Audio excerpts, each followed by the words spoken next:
RCR presenta Aquí se habla libertad con Pedro Uruchurtu.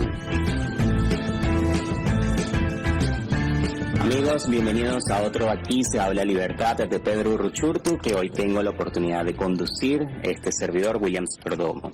Antes de comenzar, vamos con los créditos. En la dirección general de la estación Jaime Nestares, en la gerencia de producción Willy Zacaya, en la producción Catherine Manzano, en los controles José Gregorio González. Recuerden seguirnos en nuestras redes, @RCR750 en todas nuestras redes sociales y en mis redes personales como @WPerdomod. El día de hoy tenemos un programa muy especial porque están sucediendo muchas cosas en el ámbito político de nuestro país.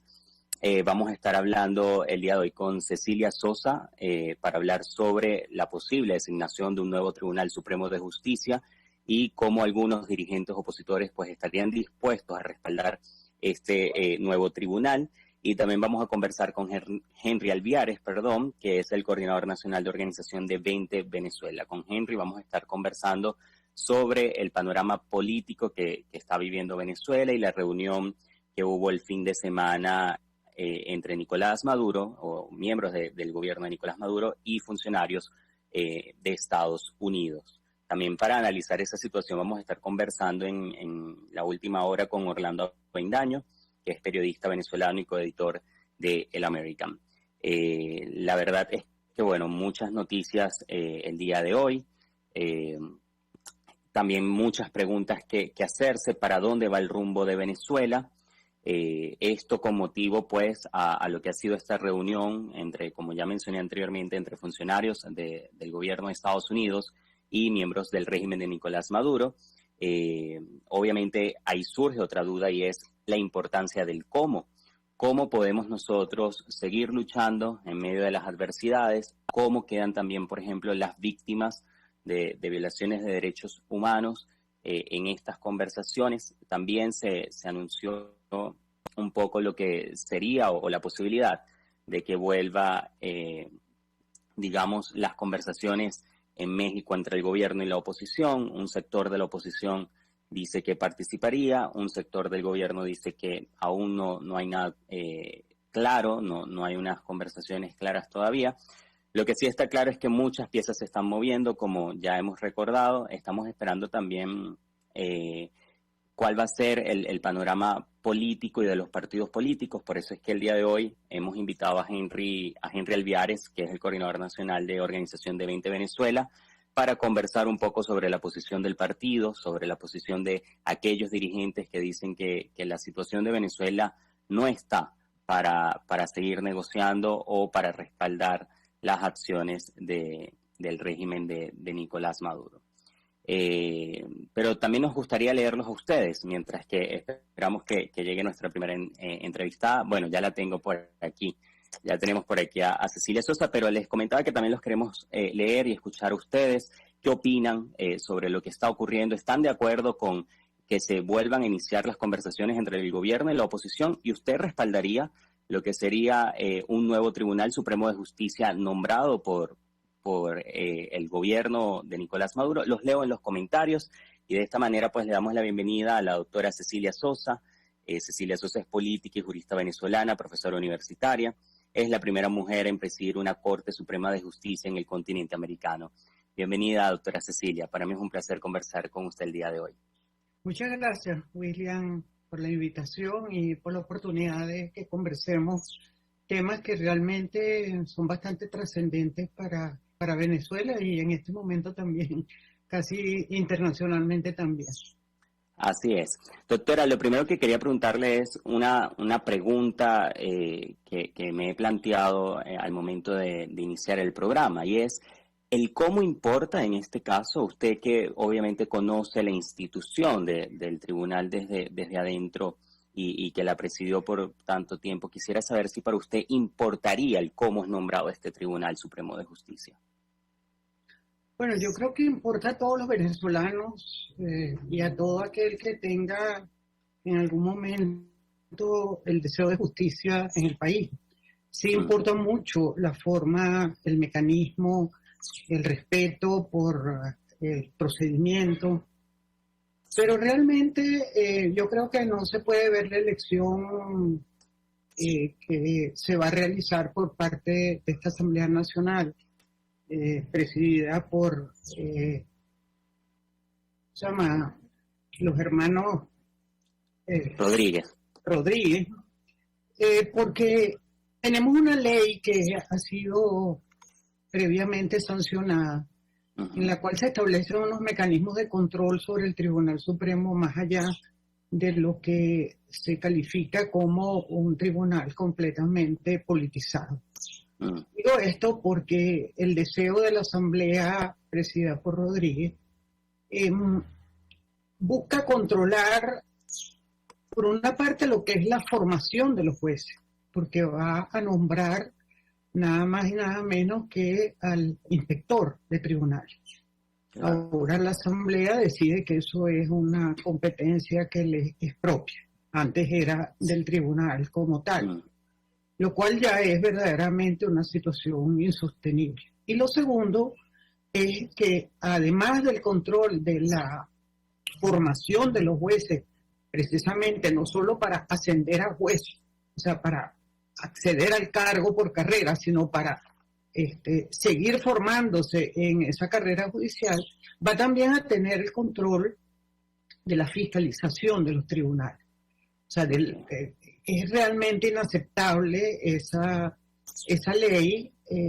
Es una ley que ahora se le impone a quienes queden designados como magistrados, y al mismo tiempo está tan vinculado a la ley, como te comentaba antes, que estoy reduciendo el número de integrantes del tribunal a 20, con lo cual no se están dando cuenta que salas integradas por 3 magistrados, con uno solo de ellos que no suscriba cualquier ponencia presentada por los otros 2, no habrá sentencia. Es decir, estaremos como en una búsqueda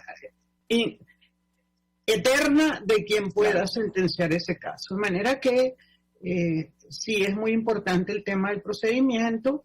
Es una lástima que no hayan corregido en la ley la intervención de diputados en la comisión que va a seleccionar los aspirantes, y que verdaderamente la mayoría de ellos sigan siendo diputados que votan por cuáles van a ser los aspirantes y después votan por quienes van a elegir como magistrados. De manera que creo que el procedimiento no tiene ninguna transparencia en relación a la Constitución, y en consecuencia el hecho de que magistrados que están en ejercicio, que eran para 12 años, independientemente de quiénes sean, ahora vuelvan a inscribirse como si esto se renovara, casi que le están aplicando la enmienda de que, bueno, reelección indefinida para magistrados. Me parece realmente inaceptable y no van a tener la legitimidad que deseara un país de su Tribunal Supremo. Ahora, justamente hablando de la legitimidad que requiere un tribunal, le quisiera preguntar si hace falta también, ¿no? Porque si bien es cierto que se está dando en un contexto y en un proceso, nada transparente, también es verdad que es necesario la reinstitucionalización del país, ¿no? En ese sentido, quisiera conocer de usted si considera que en algún momento, digamos, en otras condiciones, de una manera más transparente, cumpliendo con la Constitución de la República, si es necesario que el Tribunal Supremo de Justicia sea, nuevamente constituido de una manera, como ya he mencionado, transparente. Sí, yo creo que la renovación para, despolitizar el tribunal era importantísimo. Yo creo que en este país la ciudadanía se ha desvinculado absolutamente del tema de la justicia formal, me refiero, en términos de que no hay una garantía de sus derechos de ninguna naturaleza, y en ese sentido, pues, sería visto por una población como un logro de, vamos a decirlo así, una luz importante, porque no hay duda que el tribunal es el que en definitiva le da el equilibrio a los poderes, es el que tiene el control sobre leyes inconstitucionales, es el que tiene el control sobre los actos del gobierno y en consecuencia, en definitiva, tiene un rol importantísimo en un país. Uh-huh.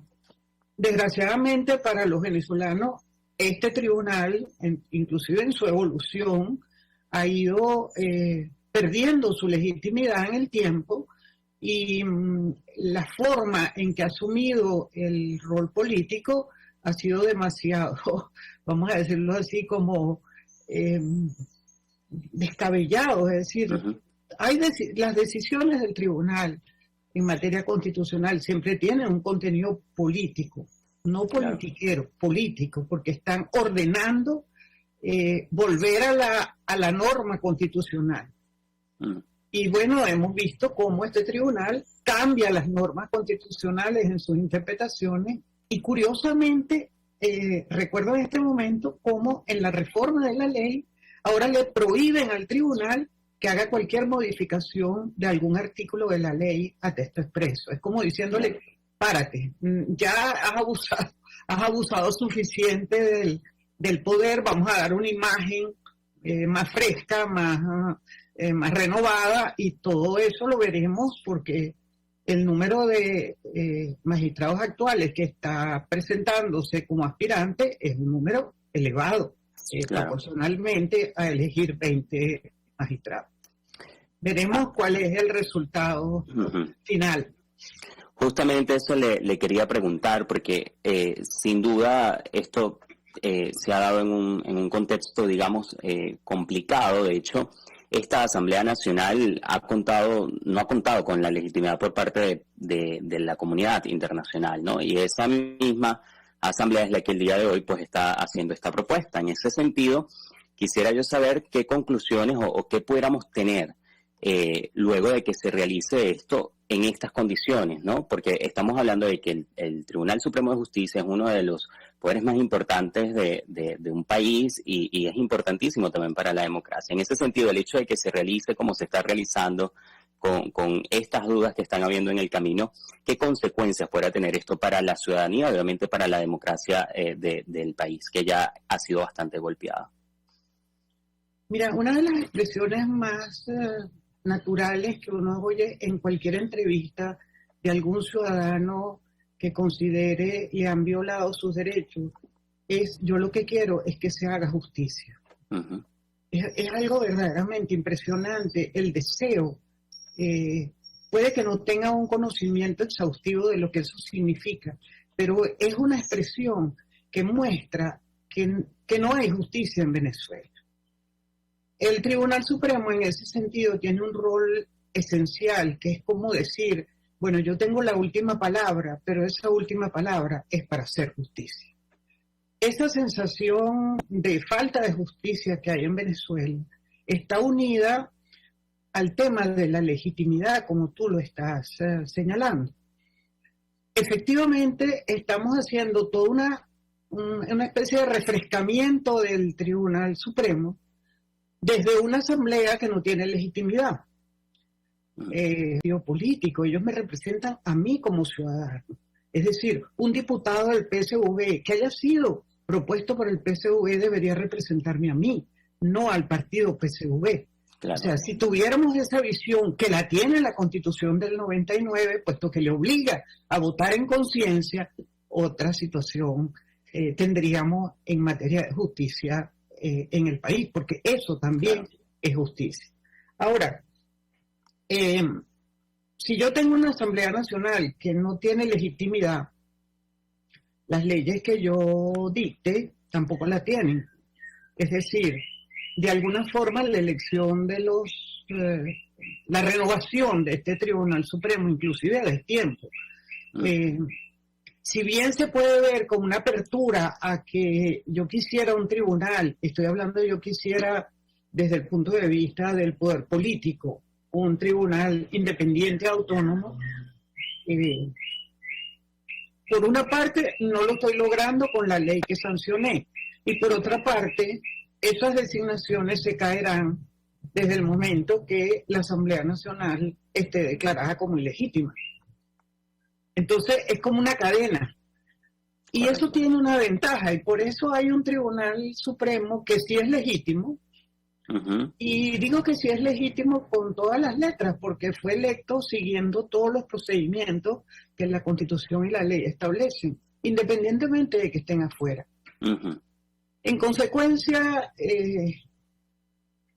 la situación interna de legitimidad, no tener legitimidad Maduro, no tener legitimidad la Asamblea Nacional, no tener legitimidad el Tribunal Supremo, en definitiva son factores de facto del país.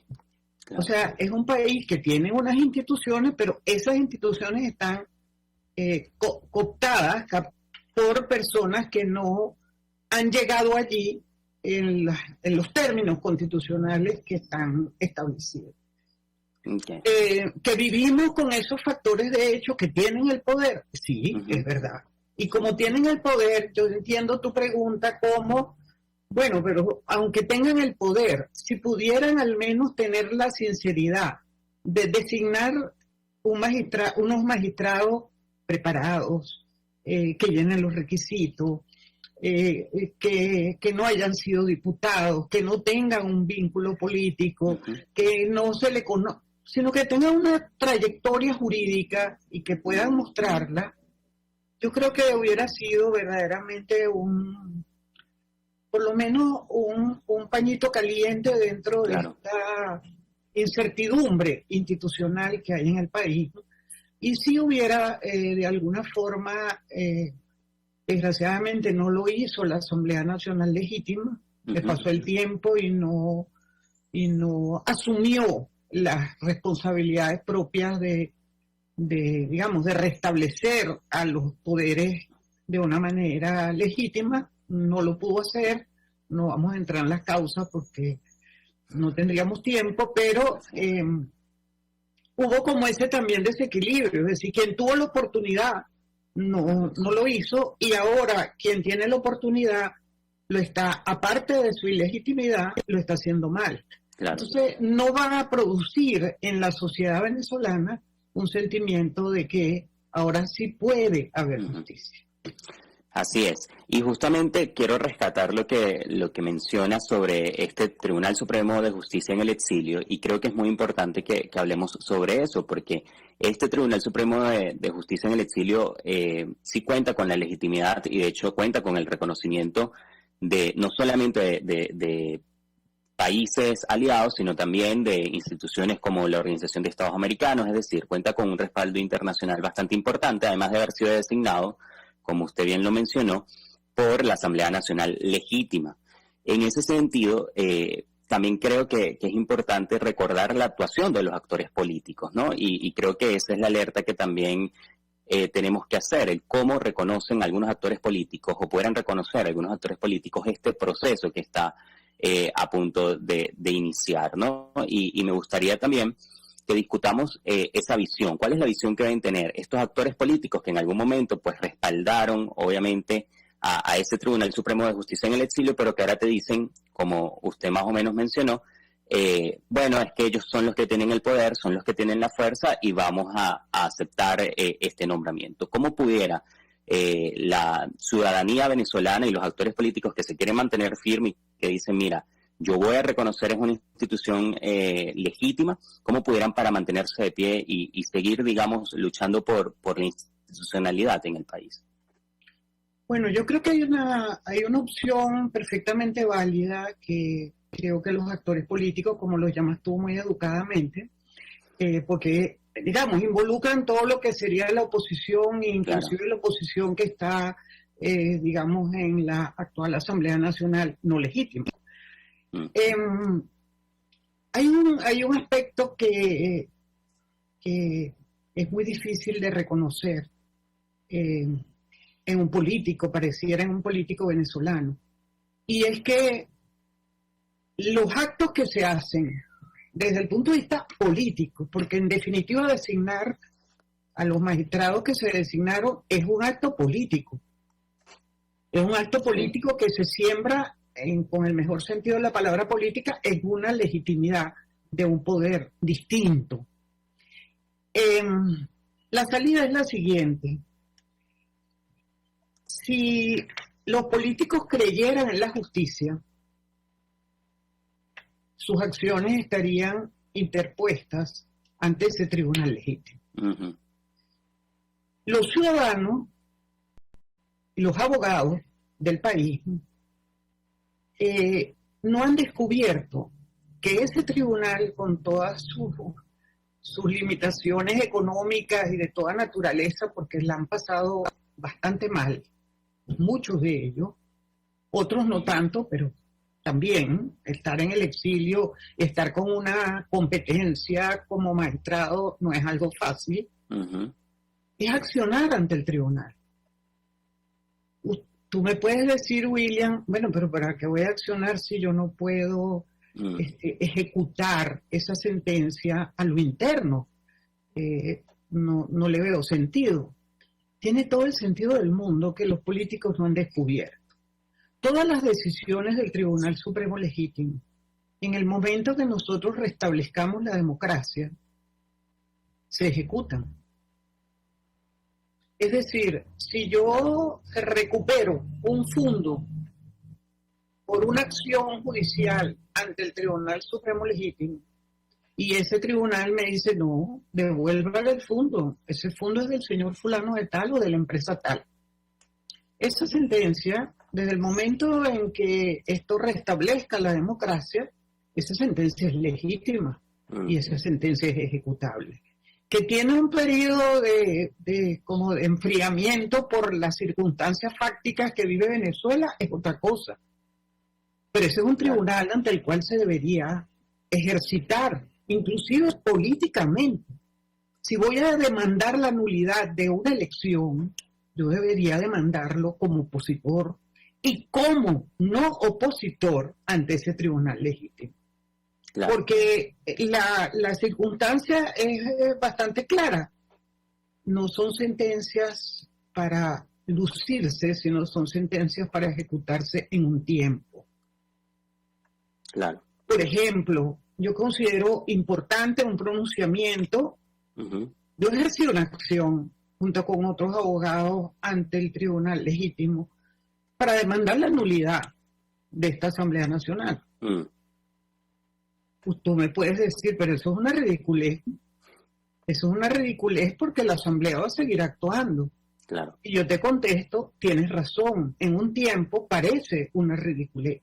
Pero como mi expectativa es recobrar la democracia, cuando yo recobre la democracia, las leyes que haya dictado y las decisiones que haya dictado se caen junto con esa Asamblea Nacional. Entonces, lo que quiero transmitirte es que el sentido de justicia está como en una expectativa necesaria que tenemos que sembrar en la ciudadanía y más que todo en los políticos. Uh-huh. Los políticos no están atendiendo el aspecto constitucional y el aspecto de esa tribuna que definitivamente ha dictado sentencias muy importantes. La sentencia donde se establecen las penas, digamos, todas las penas a Maduro, es una sentencia importante y la dejamos así como, sí, está en el congelador, vamos a aceptar que está en el congelador. La sentencia que dictó la Sala Electoral del Tribunal Legítimo en materia electoral es fundamental. Claro. Es una sentencia espectacularmente sólida. Entonces, así, la Asamblea Nacional Constituyente, absurda, ilegítima, fue declarada ilegítima por el tribunal. Entonces, con esto lo que te quiero decir es, fíjate, terminó sin pena ni gloria. Terminó como consecuencia de, no vamos a decir que la sentencia del Tribunal Supremo Legítimo, pero influyó. Claro. Influyó en 2 años en que ni siquiera hicieron una constitución. Se murió de inanición porque nadie dijo que estaba muerta. Es decir, se murió de muerte, no sé, Espero Sí, que no sé. no tenga un sueño, porque de repente se nos puede despertar esa locura. Así Pero es. es un poco para justificarte que ojalá en algún momento... bueno, fíjate, me estoy acordando ahorita de otra sentencia, Ujú. es importantísima, la que le dice, este es de la Sala Constitucional del Tribunal Supremo Legítimo, la que le dice al señor Guaidó, ejerza la presidencia de la Sí. República, porque realmente ese es el rol que a usted le corresponde como presidente de la Asamblea Nacional. Y todavía estamos esperando que se ejecute esa sentencia, precisamente un actor que le están dando esa fortaleza desde el punto de vista constitucional y judicial. Y dice, y si no lo hace, usted está en una situación compleja porque está invadiendo las funciones de otro poder. Claro. Ahora, doctora Cecilia, hablando de eso, ¿considera entonces que ha faltado confianza por parte de los actores políticos, para llamarlos de alguna manera? Y lo otro es, si en algún momento, como usted menciona, cree que va a proceder todas estas sentencias que han sido declaradas por este tribunal. Usted mencionó algunas, pero bueno, tenemos tantas otras que el tribunal se ha esforzado por emitir alguna sentencia, y quisiera saber si usted considera que en algún momento, cuando retorne la democracia, estas sentencias van a proceder. Y la otra pregunta era justamente si considera que a estos actores políticos les ha faltado confianza en ese tribunal y decir, mira, nosotros creemos en que en algún momento ustedes van a poder ejercer sus poderes plenamente. Claro, claro que sí. Además, recuerda, yo tengo plena confianza en que nosotros tenemos que recuperar la democracia y lucho por eso. Y creo que el respeto que se merecen los magistrados afuera, independiente inclusive de sus conflictos internos, porque no es fácil tener gran amistad cuando se sienten que hay diferencias entre unos que están trabajando, cargando carne, y otros que están trabajando académicamente en Madrid. Entonces, eso también tenemos que valorarlo como, hay que hacer algo para reunirnos. Ahora, yo sinceramente exhortaría primero, dado que los políticos, ¿cómo es que tú los llamas? Actores políticos. Los actores políticos no han entendido el rol del Tribunal Supremo tan importante. Sí.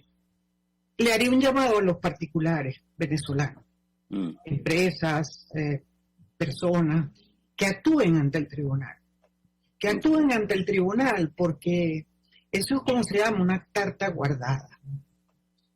Y para cualquiera que le han sido violados sus derechos de propiedad, sus derechos, cualquiera de ellos, inclusive para restablecer daños ocurridos como consecuencia de acciones del Estado, eso es tan fuerte como una decisión arbitral, aun cuando uno la vea que no la están ejecutando. Vemos, por ejemplo, el tema de Cristalex, que anda en Estados Unidos de punta a punta para ver cómo hace para recuperar una decisión arbitral en la cual se castiga al Estado venezolano. Bueno, una sentencia del Tribunal Legítimo tiene ese mismo peso.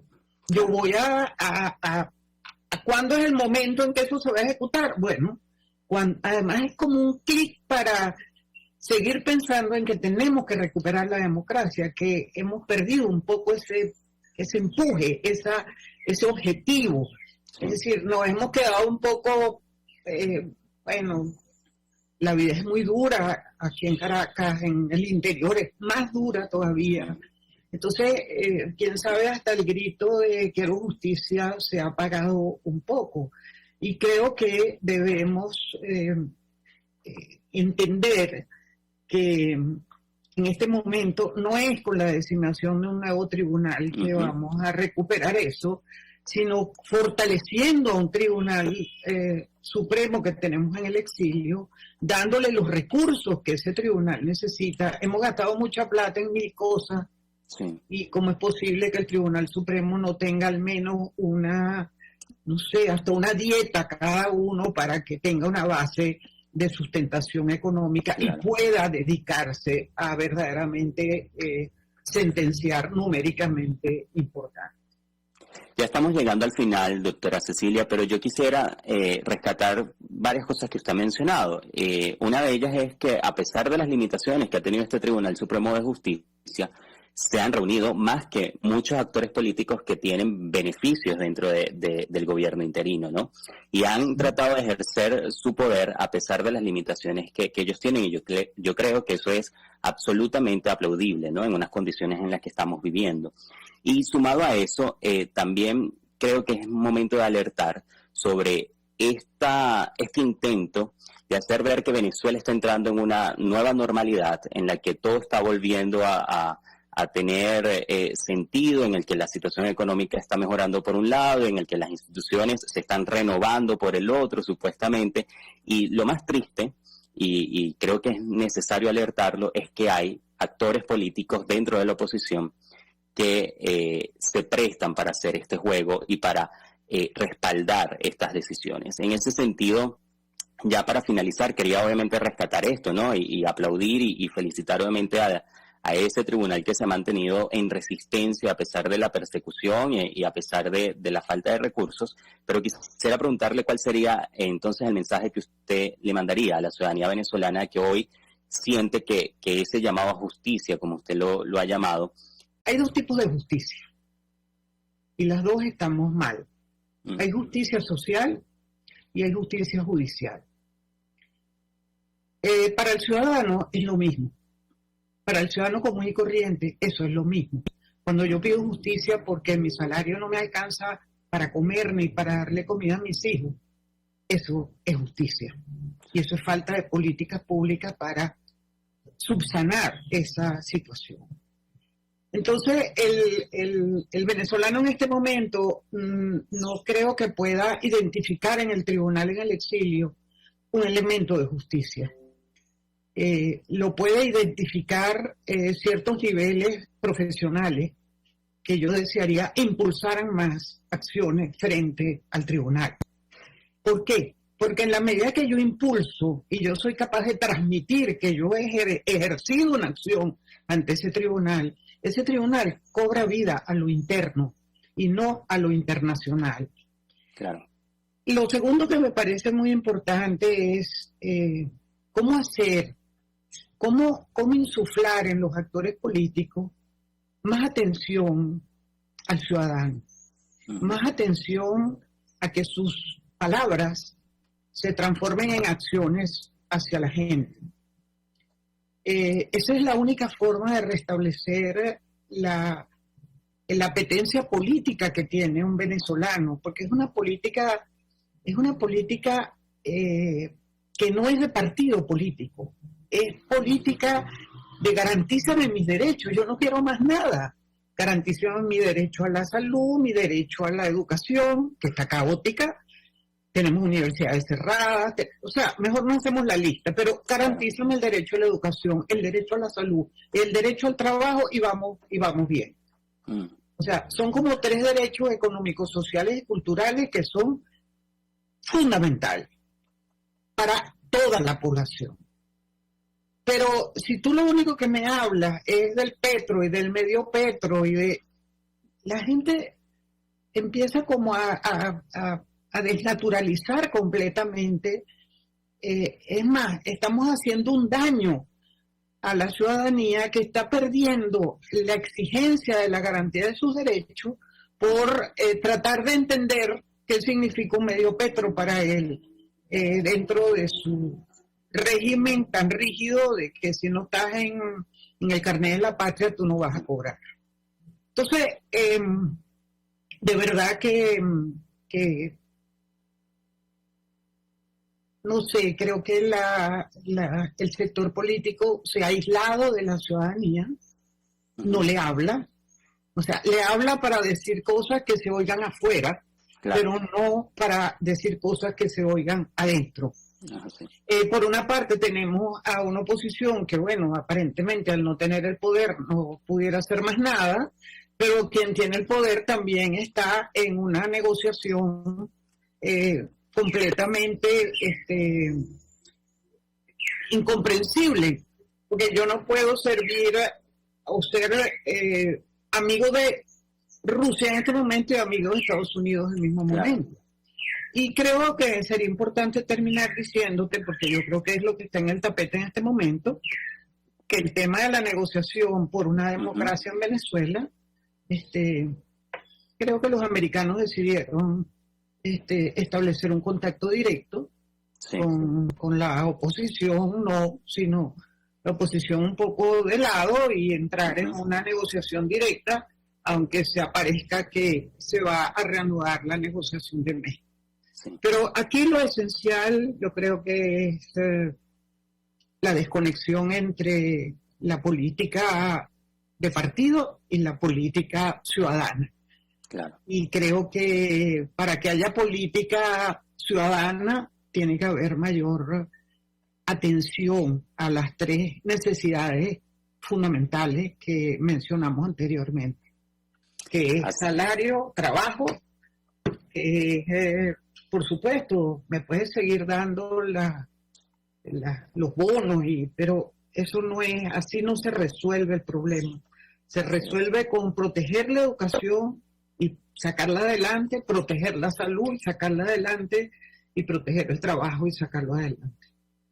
Así es. Bueno, doctora Cecilia, muchísimas gracias por acompañarnos. Esperemos que este llamado obviamente llegue a aquellos que prometieron restablecer la democracia en Venezuela y que de una u otra manera pues ahora no se escuchan o no le hablan a la ciudadanía. Para mí ha sido un placer conversar con usted el día de hoy. Muchísimas gracias. Para mí también, William. Muchas gracias.